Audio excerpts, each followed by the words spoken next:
बात महाराष्ट्र की सियासत की करेंगे, क्योंकि कल का दिन किसी के लिए राहत वाला था तो किसी के लिए परेशान करने वाला साबित हुआ। मामला शिवसेना के विवाद से जुड़ा है। मुख्यमंत्री एकनाथ शिंदे को राहत मिली क्योंकि विधानसभा ने स्पीकर ने उन्हें न ही उनके गुट के विधायकों को अयोग्य घोषित किया, वहीं सूबे के पूर्व सीएम उद्धव ठाकरे के लिए स्पीकर का फैसला परेशान करने वाला रहा, क्योंकि उनके गुट के विधायकों को भी अयोग्य घोषित नहीं किया गया। अगर अयोग्य घोषित किए जाते तो शायद उद्धव गुट इसे इमोशनल हथियार बना सकता था, जो अब नहीं हो पाएगा। साथ ही स्पीकर ने शिंदे गुट के असली शिवसेना माना है। इस फैसले के खिलाफ शिवसेना उद्धव गुट अब सुप्रीम कोर्ट जाने की तैयारी कर रहा है।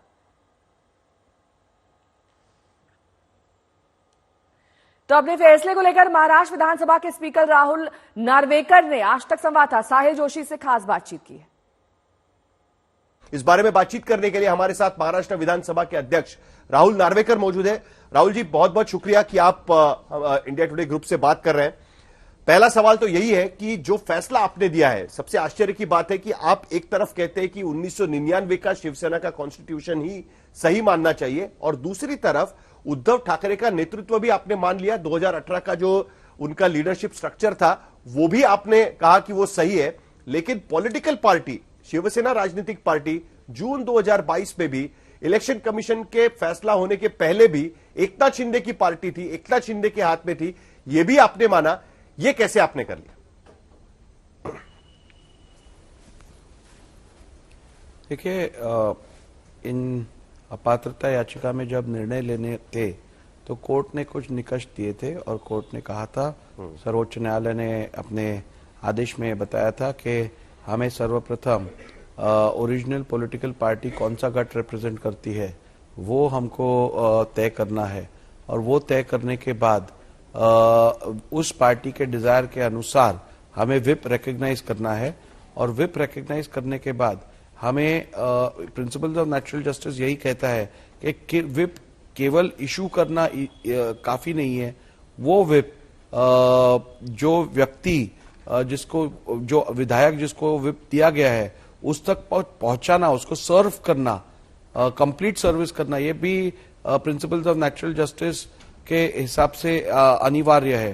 तो जब हमने देखा कि सभी सुप्रीम कोर्ट की ट्रिपल टेस्ट के अनुसार एकनाथ शिंदे के जी के गुट को ओरिजिनल पॉलिटिकल पार्टी मानना अनिवार्य है, और उन्होंने अपॉइंट किए विप को रिकॉग्नाइज करना आवश्यक है, उसके बाद हमने ये भी देखा कि क्या ये विप जो है वो सही तरीके से सर्व किया गया है, इसे दिया गया है क्या ठाकरे गठ के एमएलएस को, तो वो सर्विस कंप्लीट नहीं थी, उसका एविडेंस नहीं था। इसीलिए हमने ठाकरे गठ के एमएलएस को अपात्र तय करना ठीक नहीं समझा। और इसी मुद्दे को लेकर उद्धव ठाकरे ने गंभीर आरोप लगाए हैं। मामले में अब जमकर सियासत हो रही है।